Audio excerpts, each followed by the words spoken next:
Thank you, everyone. And I just want to, first of all, say I'm so excited to finally be here with all you in person. I keep getting told today I'm so much taller than you expected me to be from seeing me in the boxes over the last year and a half, 2 years. And Aruna, 2 years ago, you said we were going to do this, and here we are. I'm so excited to be here. But you know, I usually get invited to speak at things like this because of my work with Archbishop Tutu and the Dalai Lama, two of the greatest Nobel Peace Laureates. Really, two men who have done so much to move forward the conversations around peace. Over the last decade, I ran, as Margaret just said, the foundations for both of these men, and I also worked with them both closely when we were working on the Book of Joy, which many of you might have heard of. Today, I continue my work with the Nobel Peace Laureates. I work with Lema Bowie, who is a Liberian peace activist who really focuses quite a bit on educating girls in Western Africa, and also on, apologies, I forgot the slide. It's a lot of things to do up here. There it goes. And also to help facilitate women-led peace movements throughout the world. In fact, we're actually organizing right now a project for her and all of the female Nobel Peace Laureates to travel to Poland and across the border into Ukraine to meet with women leaders in both countries and also in people that have had to flee Russia to also do that work. Additionally, I have worked with Kailash Satyarthi, who is an Indian Nobel laureate and who really focuses on the fight to end human trafficking and to end child labor. However, my personal journey started way earlier. It started all the way back to when I was 16 and I did my Rotary Youth Exchange to Brazil. Thanks to Rotary, I went from this tiny little town in Colorado, 350 people, to the city of Recife, Brazil, which is the fourth largest urban area in Brazil. And it completely changed my worldview.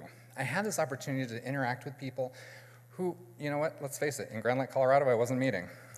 And it expanded this worldview beyond anything that I could ever imagine. So I returned from Recife, and I was like, you know what, I'm going to go out there into the world, and I am going to have a huge impact. I'm going to do something that is just so motivational to people, and that people are going to be inspired by. So I moved to LA, and I became a fashion stylist. I spent all of my 20s and most of my early 30s working at the intersections of fashion, entertainment, and technology. But you know, one day I realized that there has to be something more than this. There has to be something more that I could do in this world. So I decided to use my powers for good.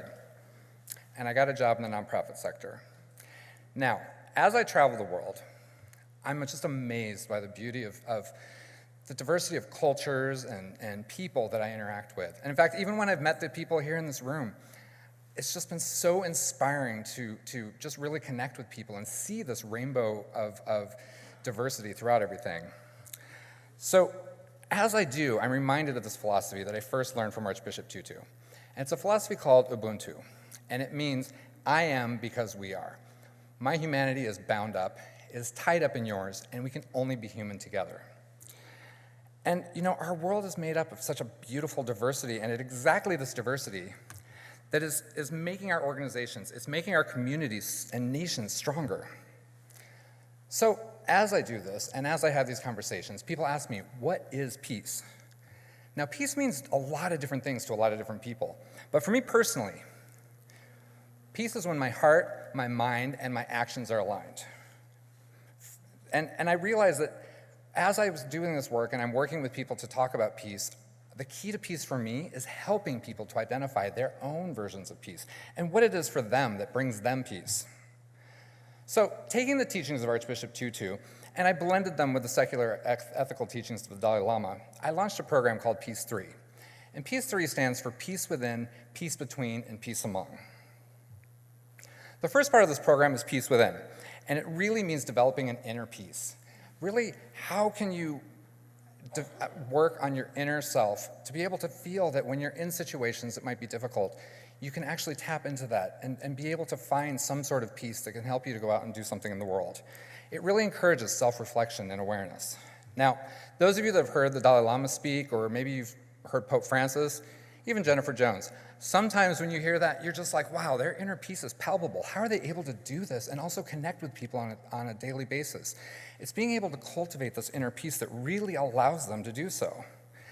People have different ways for achieving inner peace. For Archbishop Tutu, it was through prayer. For the Dalai Lama, he gets up every morning at 3 a.m. and he meditates for 2 hours. I have this really great friend, his name's Jamal Yogas, and he wrote this book called Saltwater Buddha. And for him, he finds inner peace through surfing. And it was really how he's able to go out there and just clear his head from all the things that distract him in the day and really reconnect to himself. For me personally, I pray and I meditate, but when I am able to achieve that inner peace, I live in California, Northern California, and it's when I'm out in the redwood forest with my dogs and I'm able just to be out there present in that moment and just really feel connected to myself. But for all of us, it's a very personal journey, and I encourage all of you to try and figure out what that is for you. Peace between is about building strong relationships between people, specifically your family, your friends, and your community. Now, recognizing that conflict is always going to be part of our reality, right? We have to learn effective ways to deal with this. And so through peace between, it really allows us to develop communications that we can actually effectively connect with people and have conversations with people that we can able to find common ground. This is my Aunt Diane. Now, I am confident that many of us have relatives like my Aunt Diane. Some of us might be people like my Aunt Diane. We disagree on so many things. She lives in Georgia, I live in California, I'll just let you take it from there. But we have an amazing relationship, and here's how. We are able to connect on things that we agree on, that we love, our mutual love for things. That might be my father and our family. It might be fashion. We both love to shop. It might be traveling throughout the world. But if you find this thing and you can find common ground with people, you're able to finally be able to connect with them and see how we can do more to develop this peace between. This peace between also applies to our Rotary family. I was a charter member of the San Francisco Castro. Now, the San Francisco Castro, for those of you who don't know, was the first LGBTQ cultured club in the world. And when we chartered it, there was a lot of people asking, why do we need a club like this? Why do we need a club that's focused on the LGBTQ community? Well, I can tell you, Castro Rotary stands as a model to the world that Rotary truly is a diverse and inclusive organization. Now, in this room today, more than anywhere I've ever spoken, we are all so excited that Jennifer is going to be the first female president. And I have to say, I have seen Jen talk about this a lot. Yeah, you can applaud that, because it is really...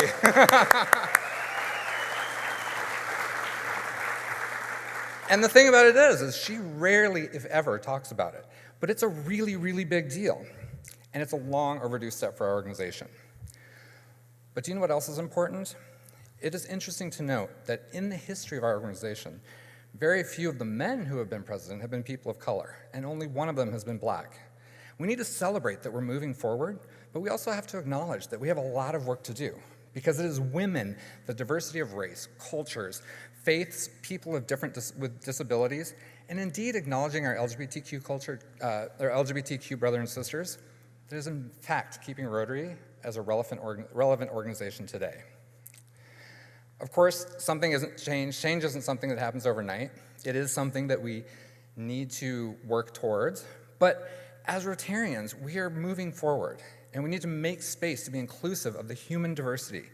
It's also incredibly important that those of us who maybe don't fit the stereotypical version of what a Rotarian is, we need to stand fast in our authenticity. An important part of how culture evolves is through visibility. The third pillar is peace among. Once we can find inner peace, and we're able to practice that with those that we care about, we can carry that peace out into the world, into our communities, and ultimately, this is going to lead to peace among nations. Now, I've been very blessed. I've been able to operate on a global scale with some of the world's most influential people. But peace among is more than high-level meetings at the UN or conversations at the Vatican. We need to connect with people across socioeconomic levels, to connect and share about our lives and learn about theirs. In July of 2020, I decided to charter a new e-club. Now, this has just been in the middle of the pandemic, right? And I think that many of us would agree that Rotary is about community. My community is a global community. And so I thought, what if I could bring together people from around the world, people with diverse backgrounds, from diverse countries and cultures, in a way that would really redefine what it means to be a Rotarian? So I started reaching out to people. I reached out to educators in Nigeria and Colombia who've inspired me in different manners, activists that live in South Africa, UK, even activists in India. reached out to business leaders in South Sudan and Dubai, and I reached out to Rotaractors. Rotaractors in Canada, Rotaractors in Pakistan, Rotaractors in Fiji. I reached out to all these people and said, what if we could come together to create a club? Now, we work in this club to remove obstacles to becoming a Rotarian. We recognize that some people who would make great Rotarians just frankly can't afford it.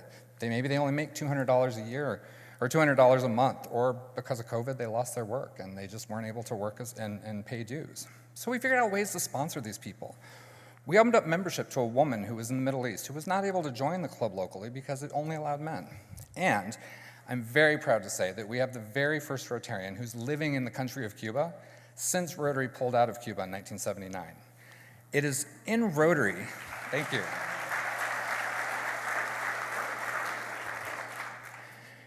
In Rotary, we need to be working to have peace among nations, and it is my hope that the Rotary Club for Global Action can do this in some small way, that we can build an empathy of cultures across borders, to work to bring peace among the many, many countries where Rotary exists, and even to countries where Rotary doesn't yet exist. Many of my life's experiences contribute to my exploring my own legacy of peace. As I do, I'm reminded by one of my favorite quotes by Desmond Tutu, and that is, if you want peace, you don't talk to your friends, you need to talk to your enemies.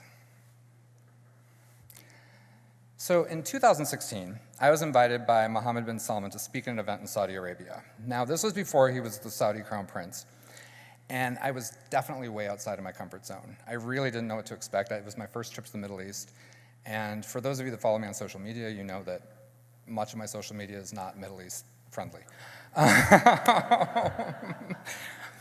But this event was sponsored by UNESCO and the Princess Misk Foundation, and it was really about supporting youth and how the kingdom could move forward into this new era. It could be a new country that was part of the human existence.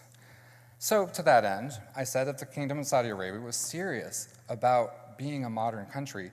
It needed to start addressing the rights of women and girls, of people with disabilities, and its LGBTQ citizens. I stepped off stage, and I was congratulated by Prince Mohammed, and then I did an interview with Saudi TV. When I got back to the green room, I was shocked to see I had 87 new notices on Twitter. I read through these notices, and the response was overwhelmingly positive. Gratitude that someone had finally called for gay rights in the kingdom. UNESCO picked up on this, and they tweeted out a photo of myself and my husband with Archbishop and Mrs. Tutu. And at this point, I'm just like overwhelmed. I was exhausted. Those of you that speak know that sometimes you just need to go take a nap. So I went to go lie down, but my phone kept buzzing and it wouldn't let me. So I realized I've really tapped into something there. That night, I flew out to Frankfurt. And when I landed, I turned my phone back on, and again, my phone is just vibrating constantly. But this time, it was something different. There were hundreds and hundreds of calls for my death, including photos of me on stage, as well as personal photos that had been gleaned from my social media. Since this incident, my visa was revoked, and I'm no longer welcome to visit the Kingdom of Saudi Arabia. But something amazing came from this. Youth that were in attendance started to reach out to me. They reached out to me via Facebook Messenger and Twitter, Instagram, and WhatsApp. Young people throughout the Middle East reached out to thank me. People had been struggling with their sexuality and often lived in areas where their lives would be in danger if they were to come out. They thanked me for being an example of somebody living my life authentically. Now, in my personal exploration of peace, I'm often asked, how can we have peace when there's so much suffering in the world? For me personally, the best way to find peace is we have to take action. Now, most of my work the last 2 years has been on galvanizing global support to end child labor and human trafficking. I am regularly faced with the worst of humanity, and I'm going to tell you, it's not always easy. But by tapping into that reservoir of inner peace, it allows me to continue to do this work. And I know that even if it's just a little bit, my efforts are making a difference. I may not see the results immediately, but I do know that in the moments of solitude, when I'm able to reflect on what I'm doing, I'm able to see advancements, and that's what's important. Now, I realize that a lot of people might think that my experiences are unique, but I have to ask, are they really? All of us, whether through Rotary or Rotaract or Youth Exchange, however it is that we get involved in our organization, we all stay in it because we know that through service, we can take action to affect meaningful change. We live in a beautifully diverse world, and we need to work together to value the beauty of this diversity. of the human experience so that every one of us can achieve our own vision of peace and our own vision of prosperity. As all of us move forward and we create our own personal legacies of peace, let's do so by remaining authentic to ourselves. Let's be allies. We also have to be allies to those that are being authentically themselves.